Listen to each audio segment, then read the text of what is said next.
welcome to the Leaders Award 2024. I anchor Neha Srivastava. Today I'm standing with a gentleman. So what's your good name? My name is Santosh.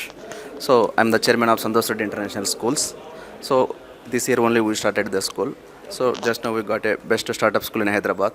Very nice. So we are committed to the education from nursery section onwards. We are more committed to the education in the form of whatever maybe life skills, whatever maybe the overall development of the student.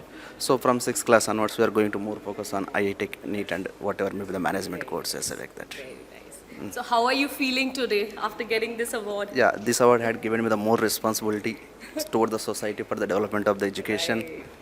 Thank you for Global Awards for giving this opportunity and for giving this award, for encouraging the top 50 of the Indian leaders.